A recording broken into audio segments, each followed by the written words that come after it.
Cuéntanos, Sylvain, antes de hablar de tu trayectoria que desarrollas en Francia actualmente, cuéntanos, quisiera que nos contaras a toda la gente que está siguiendo este podcast de este Sylvain, el Sylvain que sueña, el Sylvain que rêve, celui qui rêve, y que surtout, como lo dice en tu biografía, y que me pareció un término bastante interesante, Sylvain, es tout ce qui rend le monde le plus beau et le plus vivant.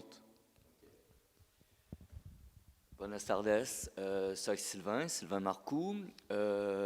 Disculpe, perdón porque mi espagnol es muy malo. Aprendo, pero je vais parler en français. J'ai un parcours un peu atypique. Je suis canadien, j'ai vécu à Montréal jusqu'à l'âge de 27 ans. J'ai toujours été attiré par l'art et le design. D'ailleurs, très jeune, j'ai commencé à partir de l'âge de 16 ans à collectionner les peintres québécois. J'avais cette passion comme ça et mon rêve, c'était de venir vivre à Paris pour tout ce que Paris peut apporter dans l'imaginaire de ce que nous, à Montréal, on appelle nos cousins, parce qu'on a quand même cette culture nord-américaine et aussi française et anglaise. Du coup, j'ai décidé d'apprendre l'anglais en Angleterre. Je suis parti 6 mois à l'âge de 19 ans en Europe. J'ai découvert l'Europe, enfin l'Angleterre, qui n'est pas l'Europe. À partir de ce moment-là, je me suis dit que fallait que je vive en Europe, à Paris ou quoi que ce soit, mais quitter l'Amérique parce que pour moi, ça me convenait pas. Il y avait un manque. C'est vrai qu'il y a une qualité de vie qui est très bien, mais il y avait un manque culturel qui pour moi était très important. Et un jour, j'ai appris cette phrase, j'ai lu cette phrase quelque part, que la beauté sauvera le monde. Et du coup, ça m'a un peu marqué. Sans prétention, j'ai pas du tout l'intention de changer le monde, mais pour moi, ça change le mien. Et du coup, j'ai tout fait. J'ai travaillé à Montréal dans un bureau de design. Et puis, j'ai décidé à l'âge de 27 ans de quitter Montréal pour venir vivre à Paris. Et j'ai eu une très grande chance parce que j'ai commencé à travailler avec une commissaire d'exposition sur laquelle on a travaillé sur trois expositions dans l'espace de 10 ans. Et entre autres, il y a eu cette première exposition qu'on a fait en Europe, pour la première fois en Europe, Diego Rivera et Frida Kahlo. En Suisse, à la Fondation Janada, et ensuite au Musée Mayol à Paris. Donc janvier 98 et juin 98. Et entre-temps, parce qu'à l'époque, Dolores Olmedo vivait encore et elle nous prêtait la plupart de ses tableaux de Frida. Donc, pour compenser le manque de tableaux dans son musée, qui n'était pas aussi important qu'aujourd'hui, on a créé, la commissaire d'exposition a eu l'idée de faire une exposition à la Fondation Dolores Olmedo sur Diego Rivera et ses amis de Montparnasse. Parce qu'il faut dire qu'à Paris, en Europe, Diego est très mal connu, particulièrement au niveau du cubisme. Il y a eu une grosse guerre entre Picasso et Rivera, et le journaliste de l'époque a pris la défense de Picasso et a rayé des livres d'histoire sur le cubisme Diego Rivera. On a essayé, la commissaire d'exposition a essayé de rétablir un peu ça ici à Paris. Et effectivement, on avait des tableaux cubisme prêtés par la galerie Avril à Mexico qui montraient justement que le cubisme, bon, évidemment, c'était toute une ruche à l'époque d'artistes qui ont mis. Alors, ici, évidemment, Picasso, c'est quand même le grand maître, alors qu'on sait très bien qu'au Mexique, Diego, et voilà. Et c'était la première fois qu'on associait Diego et Frida. Voilà, donc ça a été mon premier contact avec le Mexique. Je suis devenu, après, très bon ami avec Juan Coronel Rivera, le petit-fils. Et ensuite, voilà, les années ont passé, j'ai commencé à travailler pour Maison et Objets, donc dans le monde du design. Ensuite, Campeur pour les chaussures qui alliait le design et la mode, mais en tant qu'accessoire. Et ensuite, Vitra. Donc, j'ai toujours été en contact avec les grands noms du design industriel, que ce soit les Borulec ou les Jasper Morrison, Ella Jungerius, enfin, tous ceux qui travaillaient avec Campeur et Vitra. Et puis en 2011, je suis retourné à Mexico et là j'ai eu une vraie claque parce que Mexico a apporté une modernité, un dynamisme et je suis tombé aussi amoureux de Mexico que j'ai pu l'être pour Paris. Et je suis allé régulièrement, mais vraiment régulièrement. Et un jour, j'ai dit, j'ai envie de monter quelque chose, une maison d'édition d'objets qui peut mettre les... Ok. Parce que, en fait, oui, non, mais justement, là, tu es arrivé au Mexique, c'est très bien. Mais avant, effectivement, parce que là, on est au vu des sujets, et avant d'aborder le Mexique, tout cet amour qu'effectivement, quand on te voit, quand on t'entend parler, ça transpire cet amour, cette passion pour notre pays. Et c'est pour ça que je vous disais à tous nos amis d'Agenda Mexicana en France, effectivement, que tu n'es pas mexicain de naissance. Je peux citer là, par exemple, Chabela Vargas, qui est effectivement pareil. Elle n'est pas mexicaine, elle est née à Costa Rica y elle disait, yo nací de donde me da la gana, ¿no? Yo creo que es tal vez un poco eso, ¿no, Sylvain? Mais parlez-nous un peu de ces frontières entre l'art et le design. Alors, c'est une question qui est toujours très pointue, très difficile à répondre parce que aujourd'hui, surtout depuis les quelques années, on mélange un peu tout. Le design fait partie des foires d'art contemporain. Pour moi, le design, c'est vraiment un design utilitaire. Ce n'est pas juste un objet de décoration. Il faut que ça ait une fonction. Et c'est pour ça que j'aime travailler avec les grands noms du design industriel d'aujourd'hui. Comme les frères Bouroulec par exemple, ou Jasper Morrison, ou Jaime Ayon pour l'Espagne, c'est qu'il y a toujours un côté décoratif selon le style, mais c'est toujours pour une fonction telle qu'un vase, ce n'est pas juste une potiche, c'est aussi un objet qui peut servir à mettre de l'eau, à recevoir des fleurs ou quoi que ce soit. C'est la même chose pour les objets du quotidien. Évidemment, le précurseur qui a fait ouvrir le monde du design à la plus grande popularité, ça a été Philippe Starck. Qui n'a pas eu sa brosse à dents, Philippe Starck?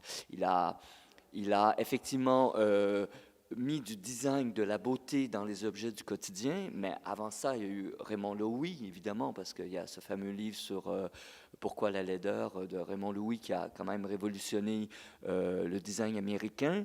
Il y a eu les Eames. Faut dire que l'Amérique a été très très forte après la guerre dans le monde du design et justement Charles et Ray Eames qui ont quand même bien défendu l'utilité de la beauté.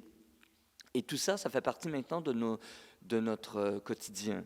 Évidemment, après,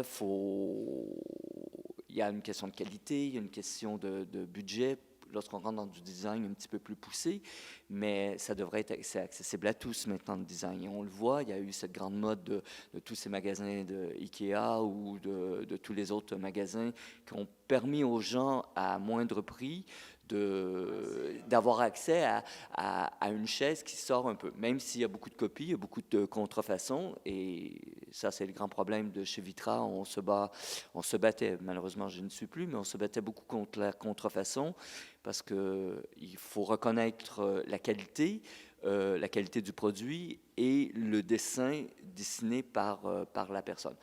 Quant à l'art, moi, je suis beaucoup plus... j'ai une collection de dessins et de poterie, mais particulièrement de dessins, parce que pour moi, c'est le premier geste. Ça vient du cœur, ça vient de la personne comme telle. Donc, je suis très sensible au dessin, plus qu'à une peinture terminée ou... bon, je ne devrais pas dire ça, on est entouré de toiles. Mais c'est vraiment les dessins. Je serais très curieux je serais très intéressé de voir les dessins justement de ce peintre, parce que c'est... Le dessin, pour moi, c'est le premier geste, c'est la beauté du geste. Donc, c'est la beauté qui, déjà, sauvera le monde, parce que c'est le premier geste qui commence dans l'art. C'est la même chose pour... j'ai des dessins aussi de designers. Pour moi, l'objet est important, mais le dessin, c'est avant même un travail préparatoire, parce que ça vient tout de suite c'est la passion, voilà. Et ça m'intéresse beaucoup. Et selon tes questions, ça pourra justement rebondir avec l'artisanat du Mexique et voilà. Mais voilà, moi, la beauté et le design entre l'art, parfois il n'y a pas de frontières parce qu'on voit qu'il y a des pièces de designers qui sont devenues dans le domaine de l'art. Moi, ça m'intéresse moins parce que ça rentre vraiment dans un marché qui, pour moi, l'art ne devrait pas être dans le marché. C'est un peu surréaliste de voir des prix à un tel niveau. L'art, ça devrait être accessible à tous et c'est pour ça que Diego et tous les muralistes ont fait leur travail au Mexique parce que c'était accessible au peuple. Et après, bon, voilà, on est dans une économie actuelle qui fait que le marché de l'art, il est tel qu'il est, mais il faudrait remettre les choses à leur place et ça pourrait être bien aussi. Très, très intéressant ce que tu nous racontes. Et puisque tu as cet amour autour du Mexique, si j'ai dit comme ça d'entrée Mexico, quelles sont tes influences, tes inspirations? La couleur, la générosité, le sourire, le dynamisme et le paradoxe.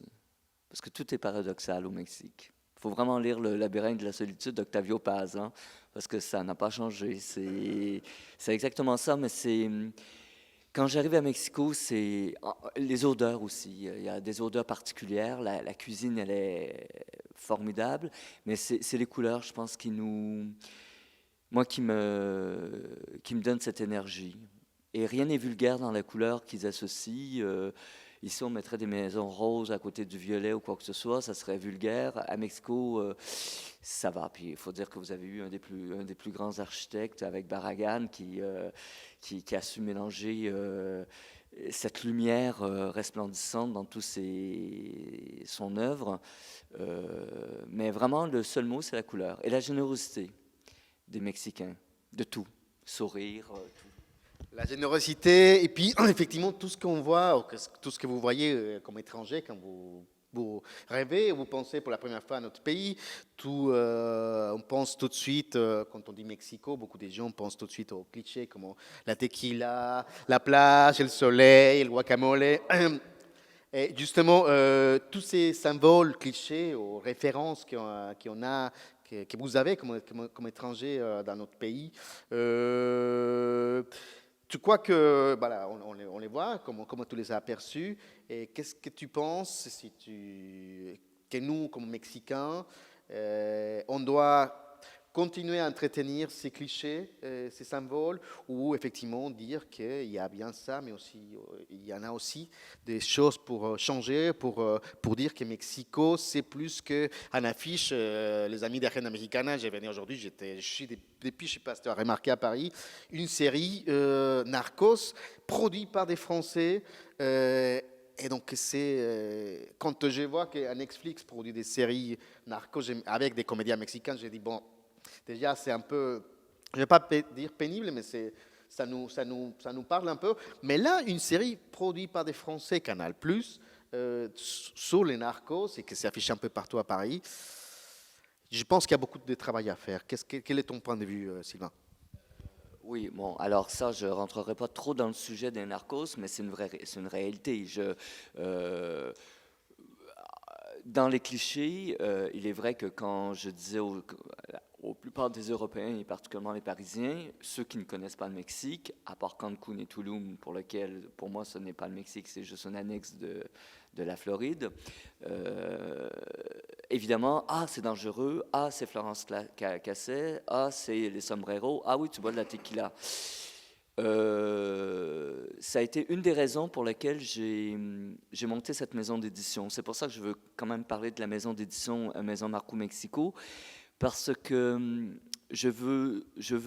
mon but principal, entre autres de travailler avec les designers que j'aime, c'est de faire sortir le grand artisanat mexicain, le grand savoir-faire qui est ancestral, pour lequel nous, touristes, lorsqu'on y va, on trouve à l'aéroport de la Terre Noire les sombreros, la petite tequila, la petite broderie.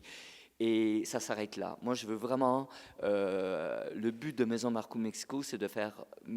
Premièrement, c'est une aventure humaine parce que je veux faire travailler des designers européens ou internationaux, les faire venir au Mexique et travailler en direct avec les artisans comme ils travaillent à l'ancienne. Et c'est ça qui est pour moi le plus important pour enlever tous ces clichés. Il est vrai qu'on fait partie, en tant que touriste, d'une certaine classe privilégiée, même si ce n'est pas le cas. Mais il est vrai que pour l'instant, je n'ai jamais eu de mauvaise expérience au Mexique. Pour moi, il est vrai que depuis 90, Mexico a beaucoup changé, c'est beaucoup moins dangereux. À l'époque de l'exposition, on n'arrêtait pas au feu rouge le soir parce qu'on pouvait se... Voilà. Là, c'est plus du tout ça. Maintenant, avec le système d'Uber, c'est beaucoup plus accessible. Il y a eu un grand travail, je pense, de la part du maire de Mexico pendant les années 2000 pour justement rayer cette idée de cliché de dangerosité. Ça existe, mais ça existe aussi en France, ça existe en Europe. On peut être à une terrasse, alors je vais peut-être choquer des gens, mais on peut être en terrasse ici en Europe, à Paris, et on se fait tuer, alors que ce n'est pas des choses qui peuvent arriver au Mexique. Évidemment, si on se retrouve entre deux cartels, c'est sûr qu'on peut se faire tuer. C'est sûr que la réalité des assassinats existe dans certaines régions du Mexique, mais ce n'est pas contre le tourisme ou contre une religion ou contre quoi que ce soit. C'est des gangs de gangsters, de cartels entre eux. Mais la réalité de corruption existe. Je pense que le nouveau gouvernement, le AMLO, il travaille beaucoup. C'est sa priorité entre la corruption et la pauvreté. Ça fait seulement qu'un an qu'il y est, donc il a beaucoup de réformes à faire. Je pense que ça sera vraiment un très, très bon président.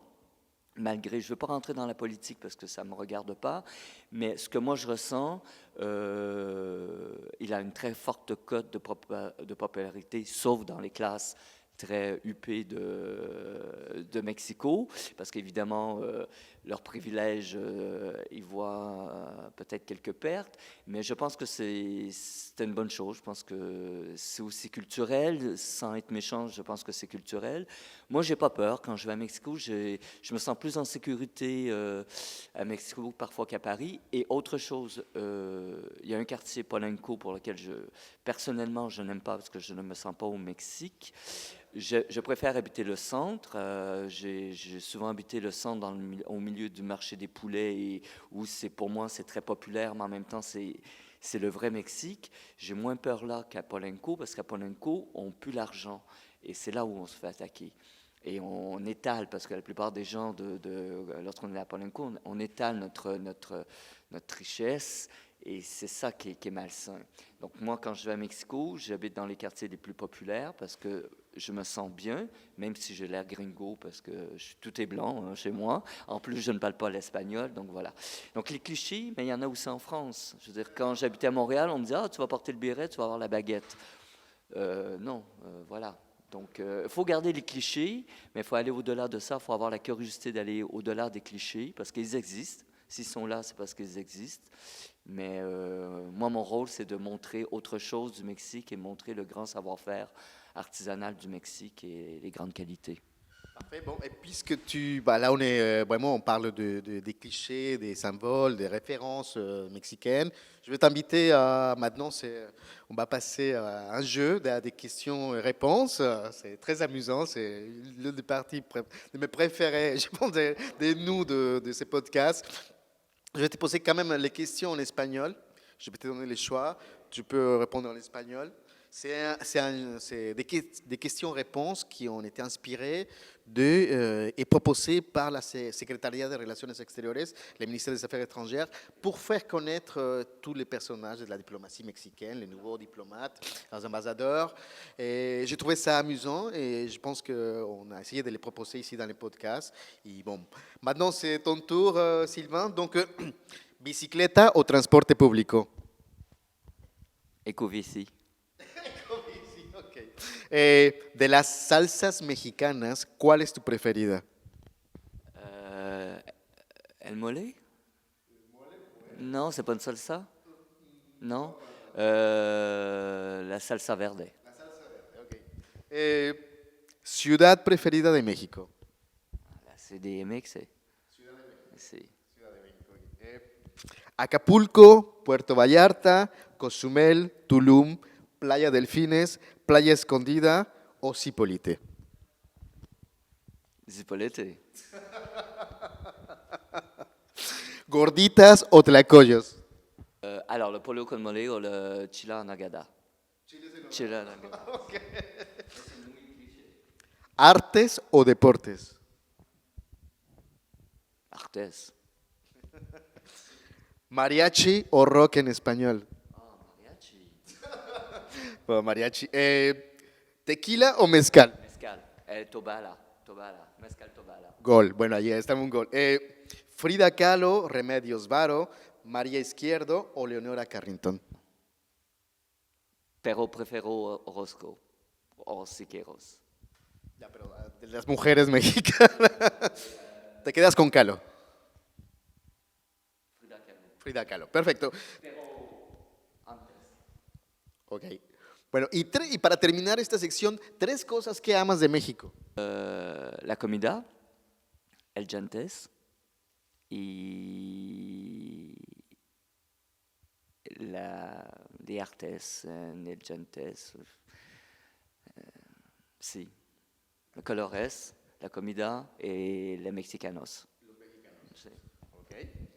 Bueno, tu nous avais déjà avancé un peu autour de ces grands projets, cette histoire de la maison Maricourt. Tu peux continuer à nous raconter un peu les objets, mais aussi bien les projets. Qu'est-ce que vous avez déjà fait au Mexique, mais aussi bien ici en France, et quels sont les projets à venir aussi? Alors, j'ai monté cette maison qui s'appelle Maison Marcou Mexico, MMM. J'aurais dû emporter un tote bag, mais bon, et en plus, il est en vente. Je vous invite à acheter le tote bag Maison Marcou Mexico. C'est une maison d'édition d'objets qui met en collaboration les designers industriels et l'artisanat mexicain dans tout le pays. Alors, j'ai été invité il y a 2 ans à la Mexico Design Week, qui faisait partie de World Capital of Design, à participer à cette vision et tradition. Donc, j'ai demandé à Constance Guisset, qui est une designer française, qui venait d'avoir une très belle exposition sur son travail au Musée des Arts Décoratifs à Paris. Et je trouvais que c'était bien d'arriver avec une femme au Mexique, designer. Elle est très colorée dans son travail et là, on nous proposait de travailler le Barro Negro dans la région de Oaxaca, à San Bartolo Coyotepec. Et donc, elle a créé une collection de formes de vases. Donc, il y a 7 vases, plus une table et une carafe en terre noire, en série limitée. Donc, ce sont des pièces uniques, mais d'une série de 50 pièces, que j'ai eu la chance de présenter ici, premièrement au Musée national d'anthropologie de Mexico pendant la Design Week en 2018, et ensuite à la Paris Design Week, ici au Centre culturel en vitrine en septembre dernier. Suite à ça, j'ai eu la chance de les présenter à la boutique du musée du Quai Branly à Paris pendant 1 mois. Et maintenant, il y a 3 pièces qui ont été sélectionnées au bon marché. Entre-temps, Constance Guisset présentera les pièces de son travail et elle a choisi la collection mescalienne. Nous l'avons appelée mescalienne parce qu'effectivement, nous étions dans la région de Oaxaca. Et de chaque pièce, que vous pouvez aller voir sur mon site, vous verrez, chaque pièce est terminée par une bouteille, une petite boule de mescal, la bouteille de mescal, la botella, qu'on a coupé le bec pour en faire un soliflore aussi. Donc, ça devient un vase sculpture ou 2 vases. Donc ça, c'est une première collection qui sera présentée donc aussi à Milan durant le salon du meuble de Milan à l'Institut français de Milan. Malheureusement, compte tenu de l'actualité, le salon a été reporté en juin, mais est-ce qu'il aura lieu aussi en juin? Je ne sais pas. Moi, parallèlement à ça, j'ai été approché par une Mexicaine qui habite Limoges et qui organise une exposition à Limoges, au Four des Cassos, sur la magie noire, sur la terre noire, et ma collection sera présentée. Le musée Tamayo présentera aussi au courant 2020 la collection. Et parallèlement à ça, évidemment, j'ai d'autres projets avec un autre designer pour travailler une autre matière. Mais bon, je suis en pleine période de financement et d'investissement, donc dès que j'aurai des sous, je pourrai continuer. Mais mon but, c'est de travailler avec différents designers et faire toutes les parties du Mexique pour avoir une idée générale de l'artisanat mexicain à très haut niveau, en série limitée, et le faire voyager, faire sortir le savoir-faire mexicain au-delà des frontières et des clichés, comme on disait tout à l'heure. Donc ça, c'est le but de Maison Marcou Mexico. Pour l'instant, je veux travailler avec des grands noms des designers parce que je ne suis pas connu, je ne fais pas partie des groupes de LVMH et de Baccarat et de tout ça. Mais ce que j'aimerais, c'est de travailler aussi avec des designers mexicains, peut-être les faire venir ici travailler avec des artisans européens. Bon, ça c'est une autre histoire, ça sera une autre histoire. Mais je veux travailler aussi avec les Mexicains. Et mon but, c'est d'avoir un showroom maison résidence d'artistes à Mexico pour justement en faire un centre culturel. Lorsque les designers viennent à Mexico, au lieu d'aller dans les grands hôtels de grand nom, de venir vivre à la maison, à la Mexicanidad, pour connaître comment on vit au Mexique et habiter chez moi comme ça. Entre-temps, faire des expositions d'artistes mexicains que j'aime, avec lesquels j'ai des passions. Si je rencontre un street art qui peint mes murs de living pendant 2 semaines avec son art. On fait des événements. Je demande à des mariachis parce que pour moi, c'est très important. C'est très cliché, mais ça fait partie du folklore et d'un beau folklore. C'est quelque chose, peut-être qu'en France, on perd le folklore aussi comme tel. Et je pense qu'il faut garder, et c'est ce qui est si vrai au Mexique, c'est qu'il y a encore cette mexicanidad qui est si importante. Et en même temps, à Mexico, on peut être au 23e siècle et la rue d'à côté, on se retrouve au 15e siècle. Et c'est ce qui fait sa grande force et sa grande puissance. C'est ce que moi j'aime. Bon, non, non, non, non, c'est très, très intéressant, très passionnant, mais malheureusement, comme vous le savez, les amis, c'est un podcast et on ne peut pas, effectivement, pour moi, c'est passionnant à chaque fois, ça nous arrive avec chaque invité, on aborde des thèmes très, très intéressants, très passionnants, mais on n'a pas tout le temps. Juste avant de présenter la Agenda Mexicana de México en Francia de esta semana, je voulais te poser une question, puisque tu aimes les mariachis. Tu sais l'origine du mot mariachi?